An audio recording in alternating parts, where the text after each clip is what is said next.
My name is Gloria. I'm 68 years old now, and if someone had told me when I was a young girl that this, being a mother and grandmother, would come to mean everything to me, I might have smiled and nodded, not fully understanding just how deep that love could go. But here I am, decades later, still holding on to that love like it's the most precious thing I own. I've always been a woman who believed in family. I was raised in a small town where neighbors knew each other by name, and family dinners were a weekly ritual. When my daughter Emily was born, I felt a kind of joy I'd never known before. Holding her in my arms that very first time, I promised myself I'd do everything to give her a happy, secure life.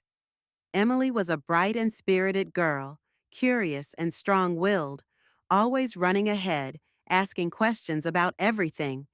She was my heart walking outside of my body. I watched her grow up, from a toddler learning to speak and walk, to a young woman ready to face the world. And when she met Michael, her husband, I was so happy to see her find someone she loved. They were young and hopeful, and soon after, our family grew even bigger. The day James was born was one of the happiest days of my life. I remember the phone call from Emily, her voice trembling with excitement and exhaustion, and the moment I first held my grandson.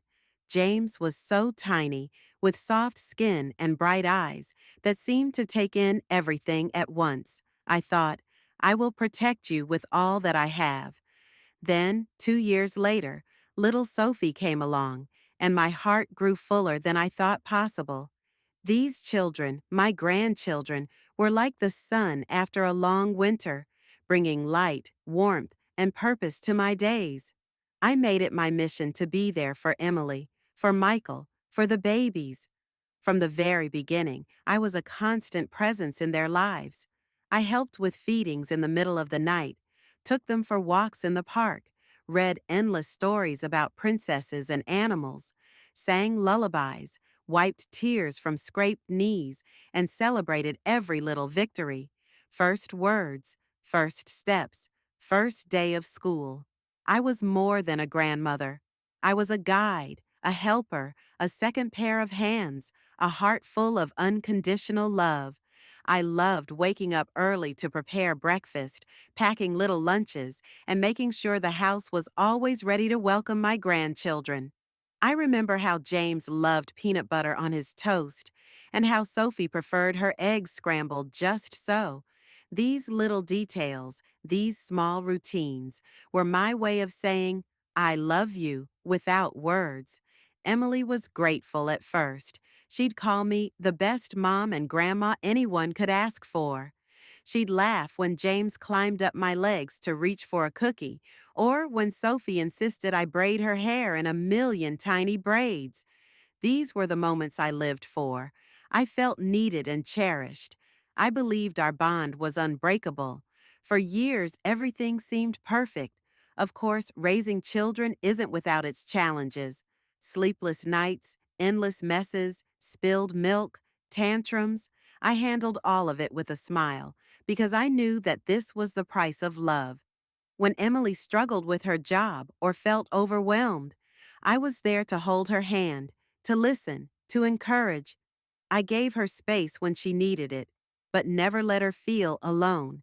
And with my grandchildren, it was always about patience. I remember one afternoon, James was learning to walk. He took a step, then fell, then tried again. I held my breath every time he wobbled. When he finally made it to me with a triumphant grin, I clapped and cried tears of joy. Those small moments, the magic in the mundane, became the fabric of my life. But as time went on, I noticed subtle changes. Emily began to grow more distant, more anxious about how things were done. The carefree laughter we once shared started to be replaced by tense conversations. Rules were tightened, schedules became rigid. I could see the exhaustion in her eyes, and I understood. Parenting was not easy. I tried to respect her wishes, to follow her instructions carefully. Still, I held on to the hope that love would always be enough. Looking back now, I realize that sometimes love is not about perfection. Sometimes love means letting go, or standing at a distance when you'd rather be close. But for many years, before that little crack appeared in our relationship, I was simply Gloria, a proud mother and grandmother, living every day for my family. When Emily's children were babies, I was there for every feeding, every diaper change, every sleepless night. I remember sitting by Sophie's crib in the quiet hours of the morning, humming lullabies until she finally drifted off to sleep. I took James to his first day at preschool, holding his hand tightly as he looked back at me with big, curious eyes. Every milestone felt like a miracle. His first words, her first steps, their first birthdays. I was there with camera in hand, ready to capture each moment, ready to fill their memory albums with pictures and notes, every smile and tear immortalized. I remember once, James got sick with a fever that wouldn't break. I stayed with him, spooning medicine, wiping his forehead, singing softly to calm his scared little heart. Those nights were exhausting, but I never complained. My place was by their side. I think that's what being a grandmother is, a sacred kind of love, one that doesn't keep score or ask for thanks. You give because you want to, because you can't imagine life without those little souls who bring you so much joy. In those early years, our home was filled with laughter and the soft chaos of children playing. The walls echoed with the sounds of their footsteps running down the hallway, of toys being scattered across the floor, of stories being told in sleepy voices before bedtime. I treasured every moment. I never thought that one day the door might close, but it did. After the whirlwind of new baby days, the endless diapers, the midnight feedings, the soft lullabies whispered in the dark, I found myself settling into a rhythm that felt like home. It was a rhythm built on love, patience, and quiet joy. I often told people I was lucky, but looking back, it was more than luck. It was a blessing to be able to spend so much time with my grandchildren. Not every grandmother gets that chance. Some live miles away or visit only once a month. But for me, those years were full and vibrant. Every morning the sun would peek through the curtains, casting a golden glow over the kitchen table where I'd prepare breakfast for the little ones. James would sit patiently in his high chair, humming happily, while Sophie tugged at my skirt, begging for just one more story. Emily was busy, working hard to keep the household running smoothly, juggling her job and the constant demands of two young children. I could see the exhaustion in her eyes, and I knew she needed support. That's why I was there, to lighten the load, to be her backup, her comfort, her friend. It wasn't just about feeding or changing diapers. I wanted to be part of their lives in every way I could, teaching them their colors, helping James say his first words, holding Sophie's tiny hand as she took her first steps. All of it felt sacred. One afternoon stands out clearly in my mind. It was a warm spring day, the kind where the breeze carries the scent of blooming flowers and the world seems full of promise. James was just learning to walk. He stood unsteadily at the edge of the living room rug, his chubby hands outstretched, eyes wide with determination. "Come to Grandma, James," I called softly, kneeling on the floor. He took a shaky step, then another, wobbling dangerously before tumbling down in a heap of giggles. I caught him immediately, laughter bubbling up from my chest as I held him close. "That's it, my brave boy," I whispered, brushing his soft hair from his forehead. He tried again, this time making it all the way to me. The look on his face was pure triumph, a mix of pride and amazement that he had done something new and big. I clapped and cheered, tears prickling at the corners of my eyes. These were the moments I lived for. Sophie, on the other hand, was a little more cautious. She preferred to watch first, to study the way others moved before she tried herself. When she finally took her first step toward me, her face was so serious I almost laughed. She was concentrating so hard, like it was the most important thing she'd ever done. I held my arms wide, and when she reached me, I scooped her up with a laugh, spinning her around as she squealed with delight. Days like these filled my heart with a happiness that was almost too big to contain. I made it a point to be there for every milestone. The first tooth, the first words, the first day of preschool. No matter how small, these moments were monumental in the story of their lives. Emily often said she didn't know what she would do without me. I wasn't just a grandmother, I was her partner in parenting, her sounding board, her steady hand. We developed a routine. I would come over early, prepare breakfast, help get the children ready for the day, and then take them for walks in the park or to the library. I remember how James loved watching the ducks by the pond, pointing excitedly at everyone he saw. Sophie adored story time at the library, picking out books with bright pictures and soft pages. Those afternoons were quiet, peaceful, filled with simple pleasures. I would push the stroller while Sophie napped, feeling the warm sun on my face and listening to James babble beside me. Sometimes Emily would join us, other times she had errands or work to finish, but she always trusted me to keep her children safe and happy. I took pride in being dependable, in being someone they could count on without question. The house was always filled with the sounds of life: laughter, chatter, little feet running across the hardwood floors. I loved baking cookies with Sophie, the way she'd sneak chocolate chips into her mouth when she thought I wasn't looking. I taught James to build towers out of blocks, his face lighting up each time they didn't tumble down. I treasured the quiet moments, too, sitting beside Sophie during her afternoon nap, brushing her hair gently, feeling her breath slow and steady against my cheek. Sometimes, after the children were asleep, Emily and I would sit in the kitchen, drinking tea and talking about everything and nothing. We would share stories from our own childhoods, dreams for the future, worries we kept hidden during the day. It felt like we were a team. I know every family has its ups and downs, its challenges and disagreements. But during those years, I believed ours was built on trust and mutual respect. Of course, it wasn't always easy. Parenting is hard. There were days when James was cranky and refused to eat, when Sophie was clingy and cried for her mother. But we faced those days together, supporting one another. I did my best to be patient, to follow Emily's parenting rules carefully. She had her own ideas about how things should be done, and I respected that.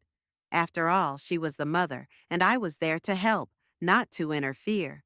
Sometimes I could tell she was tired of explaining the same things over and over, and I would nod quietly, doing my best to learn and adjust.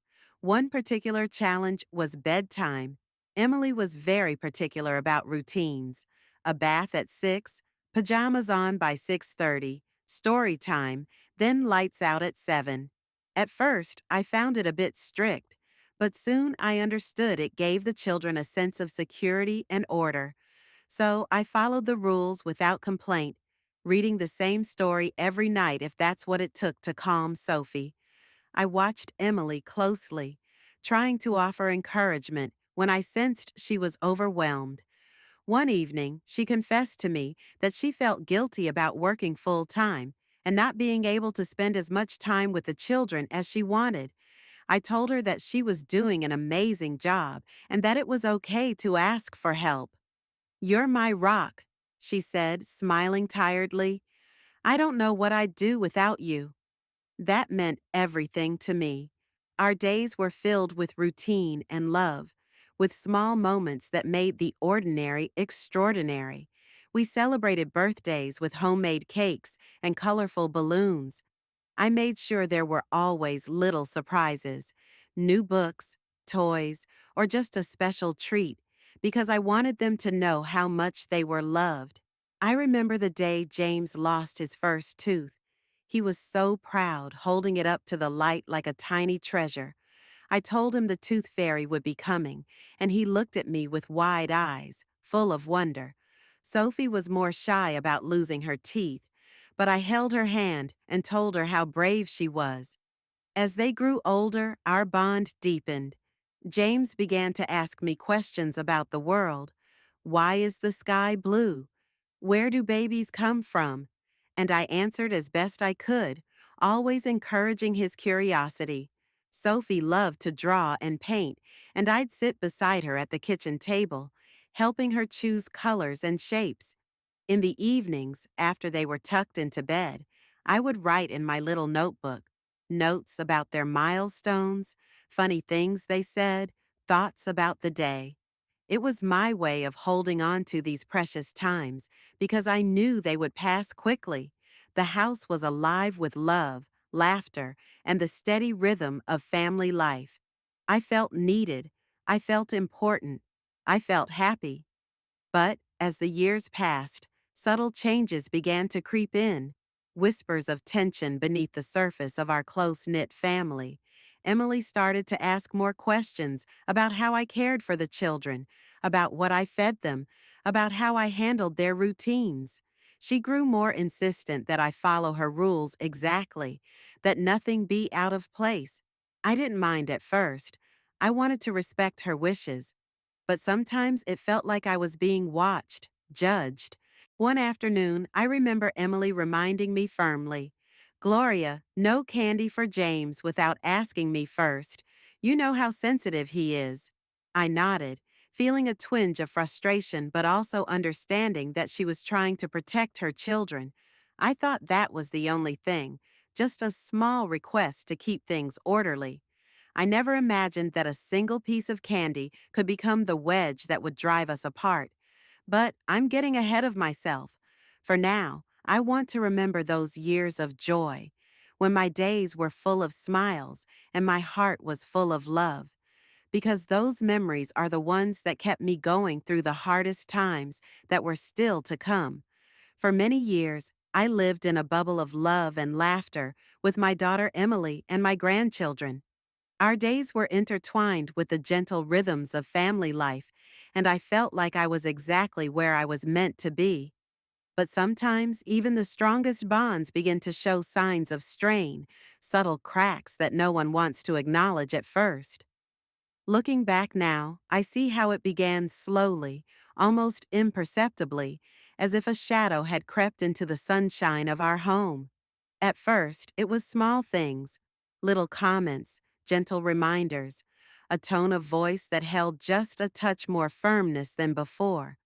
Emily had always been a careful mother, cautious and detail-oriented, but gradually her desire for control grew stronger. I remember one afternoon, I was helping James get ready for a walk in the park. I handed him a small biscuit, something I thought would keep him happy until lunch, but Emily appeared in the doorway, her face tight with worry. "Gloria," she said, her voice quiet but sharp, "please don't give him anything sugary without telling me first." "We're trying to be consistent with his diet." I looked at her, a little surprised. I hadn't thought it was such a big deal. "I just wanted to keep him happy," I said softly. Emily shook her head, biting her lip. "I know, Mom, but it's important for his health." I nodded, trying not to let my frustration show. After all, she was the mother, and I respected that. But inside, a small knot of confusion and hurt was beginning to form. Over the next weeks, the requests became more frequent. "Please don't let Sophie watch TV during the day." "Stick to the nap schedule, exactly." "Make sure you don't let James play with his toys too long at once." At first, I reminded myself that Emily was only trying to do what was best for her children. She was a good mother, and I wanted to support her in every way. But sometimes it felt like I was no longer trusted to make even the smallest decisions. One evening, after putting the children to bed, Emily and I sat in the kitchen. The light was soft, casting gentle shadows on the walls. She looked tired, more worn than I had ever seen her. "Mom," she said quietly, "I'm sorry if I've been harsh. It's just, I'm trying to be the best mother I can be. I reached across the table, taking her hand in mine. I know, Emily. I just want you to know that I love you and the children more than anything. I'm here to help, not to interfere. She squeezed my hand, her eyes moist. I know, Mom, and I'm grateful for everything you do. For a moment, I believed things would be okay, but the tension didn't go away. It was like walking on eggshells, careful not to cross invisible lines, always watching my words and actions. I began to second guess myself. Was I doing enough? Was I doing too much? Had I crossed some boundary I didn't even realize? One of the hardest things was feeling the growing emotional distance between us. Emily used to call me every day, sharing little stories and updates. Now, the calls became fewer and shorter. When I tried to reach out, sometimes she didn't answer. Other times, her voice was polite but cold. I told myself it was just stress, the pressure of motherhood and work catching up with her. But the silence hurt more than I could say. I remember one rainy afternoon when I went to pick up Sophie from preschool. I wanted to surprise Emily by bringing home some of Sophie's favorite snacks. As I approached the school, my heart swelled with excitement at the thought of seeing my granddaughter's smiling face. But when I arrived at the door, Emily was waiting outside, her expression stern. "Gloria," she said quietly, "please don't bring snacks without asking me first." I nodded, feeling a lump form in my throat. "I'm just trying to keep things consistent," she explained. I understood, but it still stung. The incident was small, but it felt like a door closing a little more. As the months passed, the rules became stricter, and the warmth between Emily and me seemed to freeze. I found myself walking on a narrow path, trying not to upset her, trying to be perfect. I wanted to be the grandmother I had always been, the one who loved unconditionally and gave freely, but the boundaries kept growing tighter. Sometimes I would catch a glimpse of the daughter I once knew, the one who used to hug me tightly and tell me she loved me. But more often, I faced a distant, reserved woman who kept her feelings guarded. It was a loneliness I hadn't expected, one that settled deep in my bones. One evening, I sat alone in the living room after the children were asleep. The house was quiet, and the only light came from the soft glow of a lamp beside my chair. I opened my diary and began to write. Today, Emily reminded me again about the rules.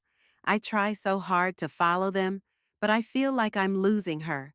The children are growing, and I want to be part of their lives, but the distance between us feels wider every day. I paused, the pen hovering over the paper. I miss the warmth, the laughter, the simple joy of being together without worry. I hope this is just a phase, that one day we'll find our way back.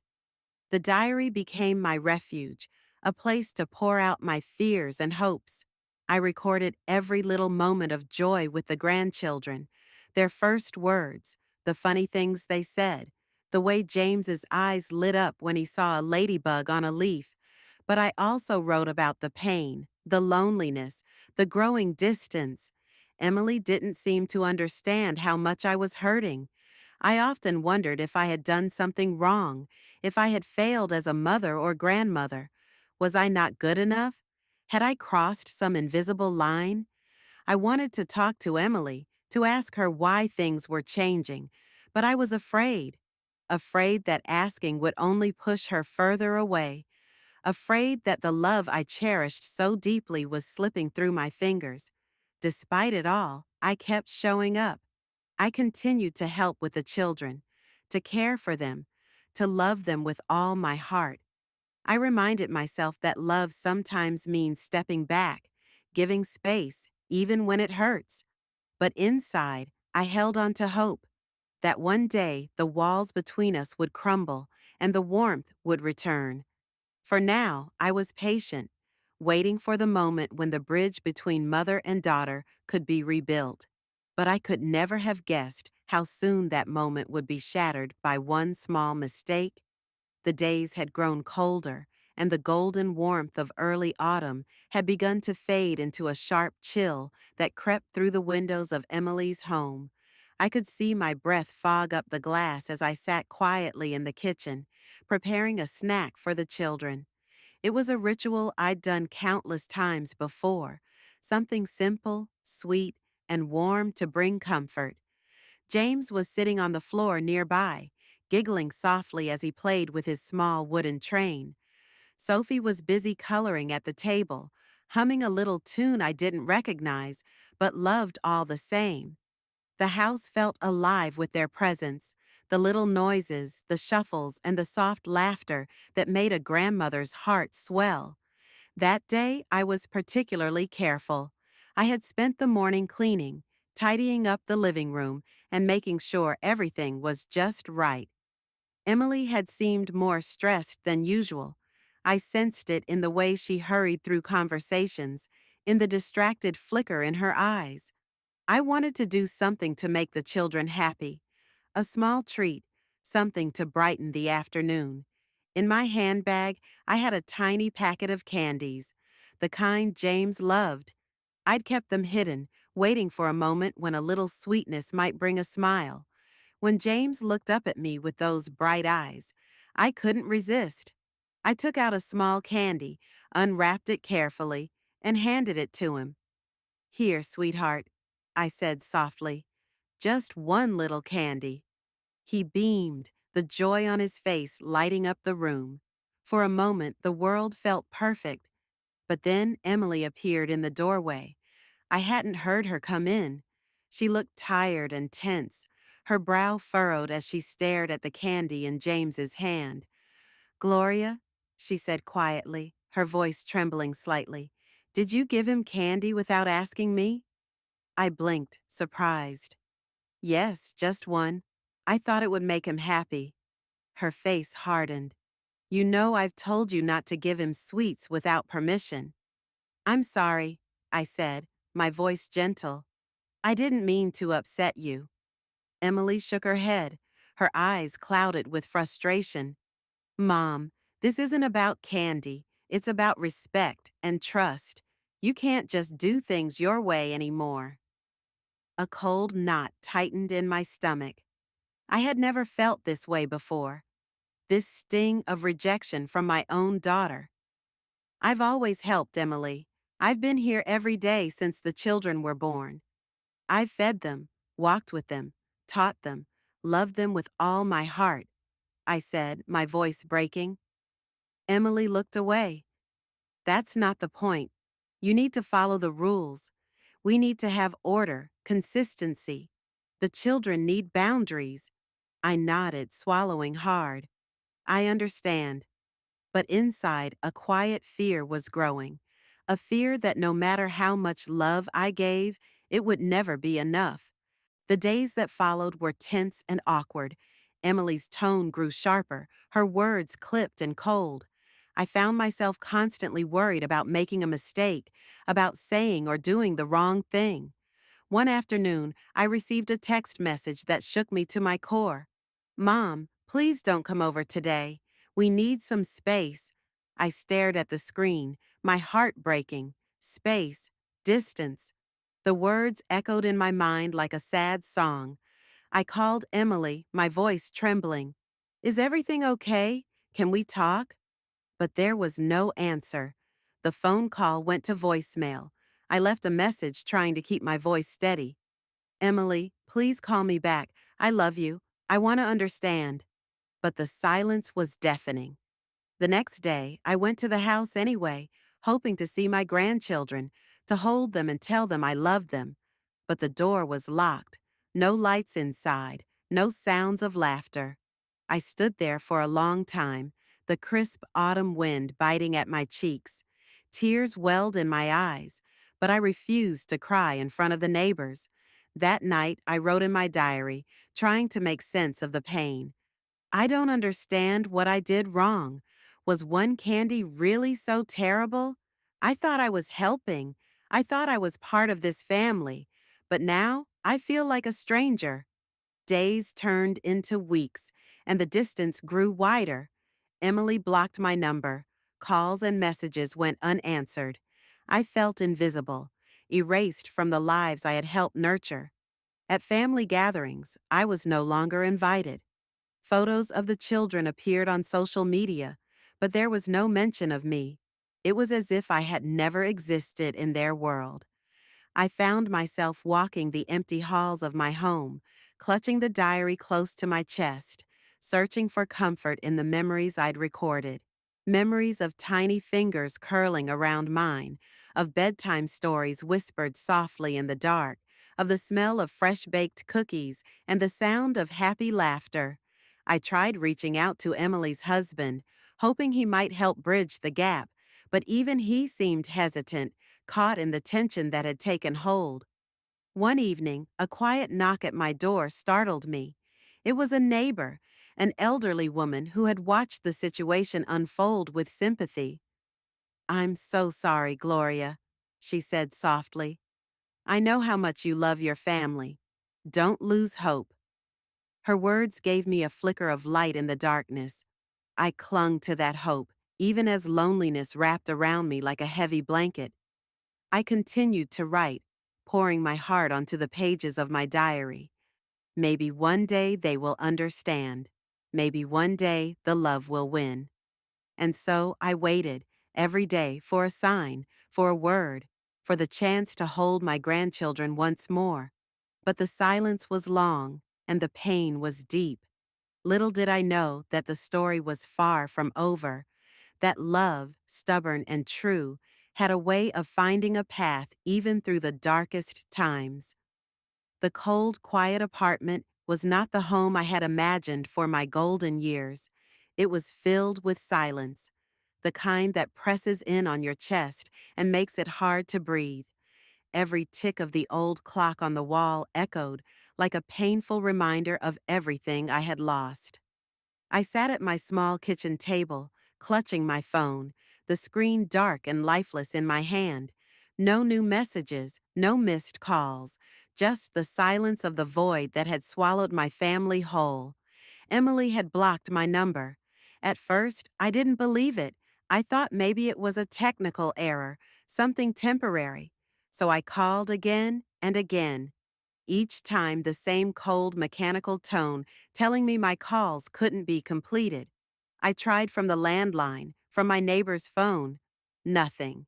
It was a sharp, cruel line drawn in the sand, a barrier I couldn't cross, no matter how desperately I wanted to.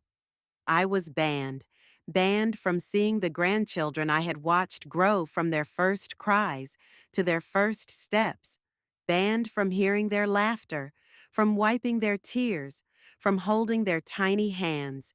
It felt like a punishment worse than any I had ever imagined. The first few days, I paced the length of my apartment, unable to sit still. I kept my phone close, hoping against hope for some crack in the wall, a text, a call, anything. But the silence remained. Nights were the worst. The darkness wrapped around me like a shroud, and memories flooded in uninvited. I remembered Sophie's first smile, how her tiny hand reached out to grasp mine. James's excited squeals when he first learned to ride his tricycle. The way they would both run to me with open arms when I arrived at the house, their trust and love shining bright. And now, nothing, just the cruel void. I cried often, alone in my small, empty apartment, afraid that anyone might hear. The neighbors were kind, but their pity was a dagger in my heart.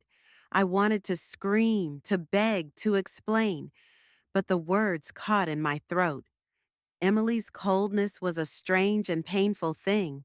She used to be my daughter, the little girl I had held close, wiped scraped knees for, stayed up late waiting for her to come home from school. Now she was a stranger. I tried to understand. I told myself she was under stress, overwhelmed with the challenges of motherhood and life. Maybe she felt the need to control everything, to set strict rules to keep the children safe. But why had it all turned so cold?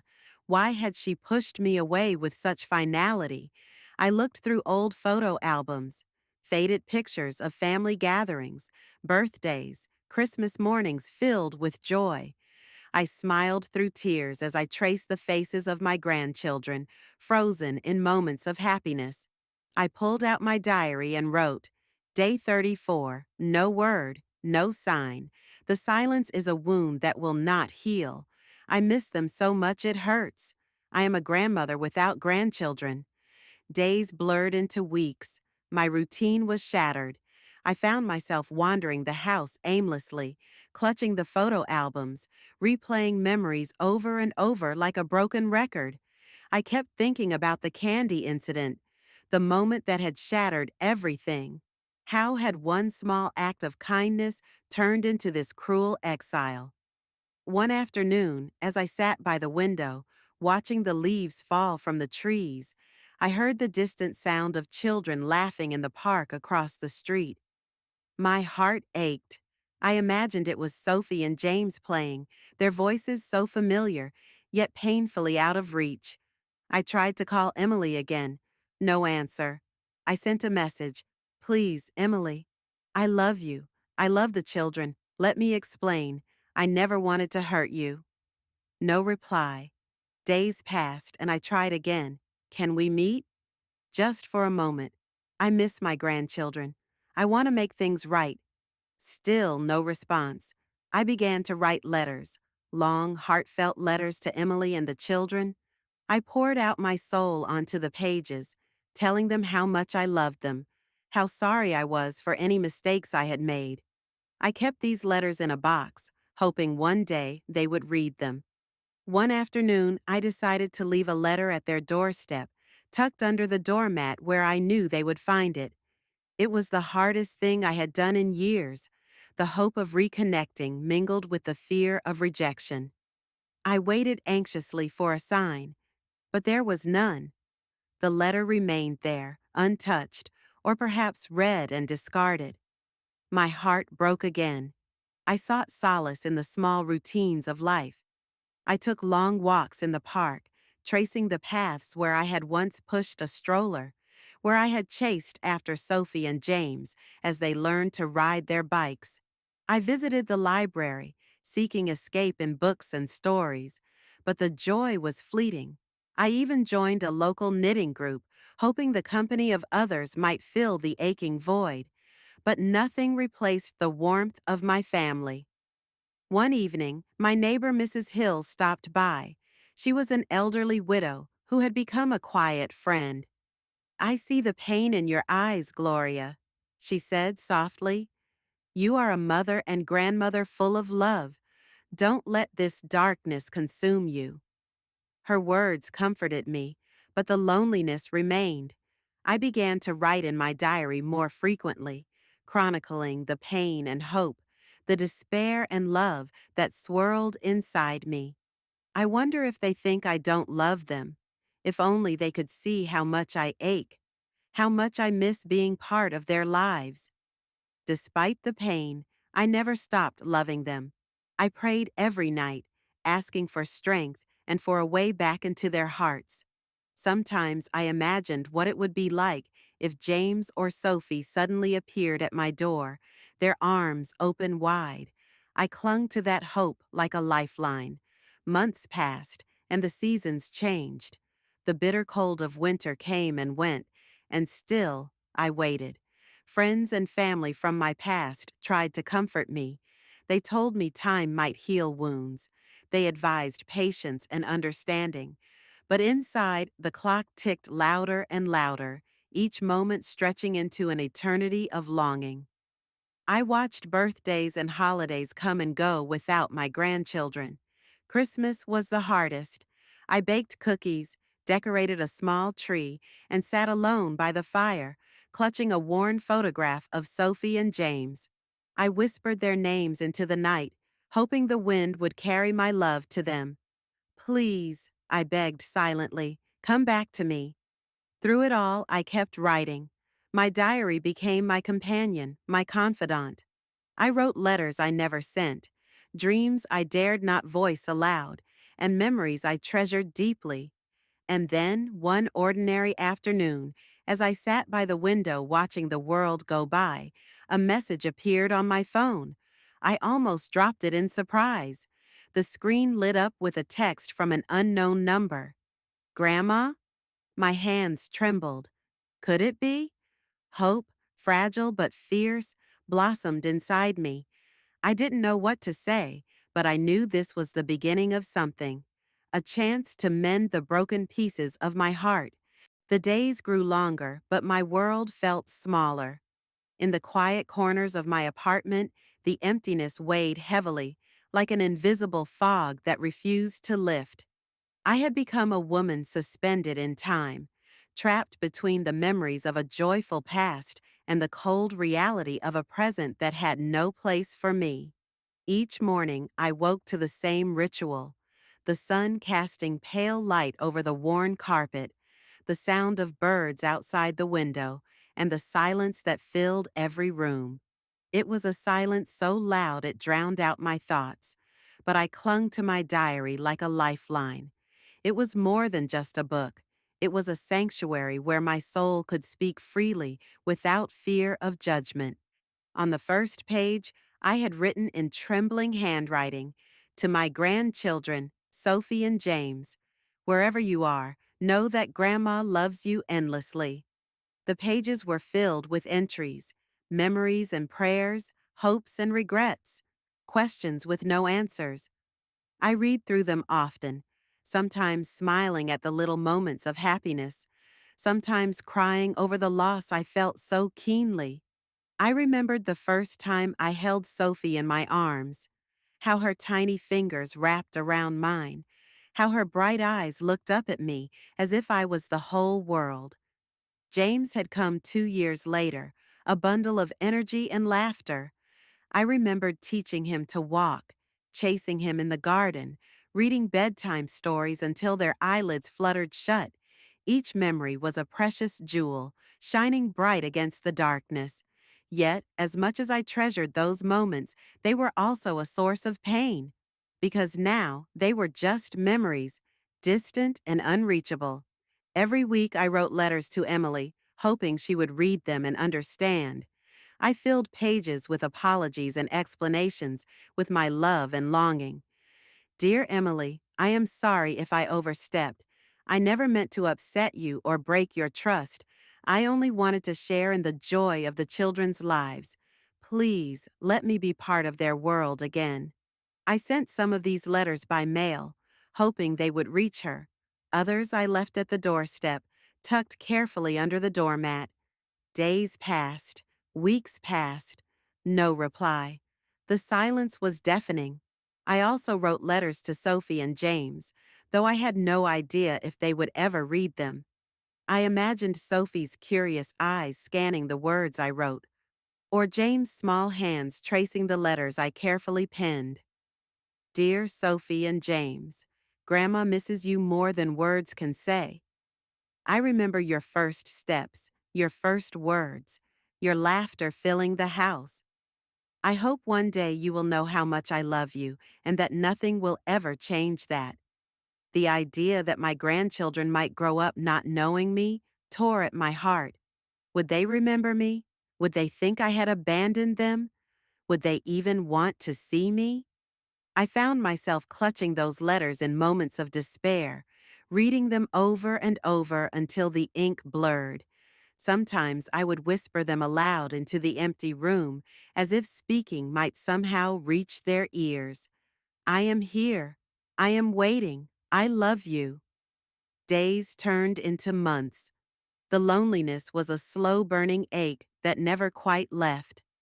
I took long walks to clear my mind, wandering through the parks where I had once pushed a stroller or chased after the children. I visited the local library, losing myself in books and stories, searching for comfort in fictional worlds. I joined a knitting group at the community center, where I met other women who shared their own stories of loss and love. We talked about grandchildren and families, about hope and heartbreak. But no matter how kind the company, I returned home each day to my empty apartment and the aching silence. One afternoon, as I sat by the window watching the golden leaves fall, I pulled out my diary and began to write. It's hard to explain this emptiness. It is not just missing the children, it is missing a part of myself. They were my joy, my purpose, my reason to wake up each morning. Now I am lost. But I will keep waiting. I will keep loving, because love does not end even when the doors close. I held on to hope, fragile but unyielding. Sometimes I imagined the children growing up, finding their way back to me. I pictured Sophie, now a young girl with bright eyes and a heart full of questions. I imagined James, mischievous and kind, running to me with open arms. These dreams were both my comfort and my torment. One night I had a vivid dream. I was in a garden filled with blooming flowers and sunshine. Sophie and James were there, laughing and playing. They ran to me, their arms outstretched. I reached for them, but as I touched their hands, they faded away like mist. I woke up with tears on my cheeks, the ache in my heart sharper than ever. Despite the pain, I never stopped trying. I called Emily's number countless times, hoping for an answer. I sent text messages, sometimes simple words, sometimes long, heartfelt pleas. Please let me talk to you. I miss you and the children. I want to make things right. But the silence continued. I even tried reaching out through old friends and family, hoping someone might act as a bridge. No one could or would help. The isolation was overwhelming. Sometimes I thought about giving up, about surrendering to the loneliness. But then a memory would surface, a smile, a hug, a whispered, I love you from a child, and I would hold on a little longer. On my worst days, I sat alone at the kitchen table, clutching a faded photograph of Sophie and James. I traced their faces with trembling fingers, whispering their names. Come back to me, I pleaded silently. One afternoon, as the sun dipped low in the sky, casting a warm golden glow over the city, I heard a knock at the door. My heart leapt. Could it be? Hope surged through me as I hurried to open it. But it was just the mail carrier, delivering a small package. Inside, I found a photo album sent by an old friend, pictures of family gatherings I hadn't been able to attend. The images made my heart ache with both joy and sorrow. I flipped through them slowly, the laughter frozen in time. I wrote again in my diary that night. I am still here, still waiting, still loving. Maybe one day they will come back to me. Maybe one day the doors will open again. Months turned into years, and still I waited. Still I hoped. Still I loved. The years had passed like shadows slipping through my fingers. Each day I clung to hope, though it felt thinner with every sunrise. Then, one chilly autumn morning, as golden leaves swirled outside my window, my phone rang. I looked at it in disbelief. It was a number I didn't recognize. My heart pounded as I answered, Hello? A boy's voice, shy and tentative, spoke on the other end. Grandma? It's me, James. The name hit me like a wave, sudden, overwhelming, and filled with all the pain and joy of years apart. Tears sprang to my eyes. James? Is that really you? My voice trembled. Yes, I'm sorry for not reaching out sooner. I've been thinking about you a lot. We talked for hours that day. He told me about his life, school, his dreams, the times he had missed me without knowing how to find me. I told him about my loneliness, the endless waiting, the love that never faded. It was as if no time had passed between us, but the years had left their mark on both of us. James was no longer a little boy. He was growing into a thoughtful young man. After weeks of calls and messages, we planned to meet. The day of our reunion, my hands trembled as I prepared. I cleaned the apartment meticulously, baking his favorite cookies, chocolate chip, just like when he was small. When the doorbell rang, my heart leapt. There he was, standing in the doorway, taller now, eyes still bright with the same warmth I remembered. We hugged tightly, tears mingling on both our cheeks. That afternoon, we sat by the window, watching the world go by as we shared stories and laughter. James told me about Sophie, his sister, and how much he missed both of us. He spoke of the confusion he felt as a child, caught between his mother's strict rules and the love he craved. I listened, my heart breaking and healing all at once. Days turned into weeks, and our bond grew stronger. James began visiting regularly, bringing photos and stories of school, friends, and life's little adventures. He asked questions about my past, about his mother, and about the love I had always held for him. I answered honestly, careful not to speak ill of Emily, but also sharing my truth. One evening, James surprised me. He handed me a letter, written in neat handwriting. It was from Sophie. She wanted to reconnect too. Her words were filled with regret, love, and hope for forgiveness. We decided to write back together, slowly rebuilding the bridges that had been burned. The path wasn't easy. There were tears, difficult conversations, and moments of doubt. But through it all, love remained the foundation. In the months that followed, I felt life returning to me. The empty apartment was filled with laughter and warmth once more. I was a grandmother again, not perfect, but real and loved.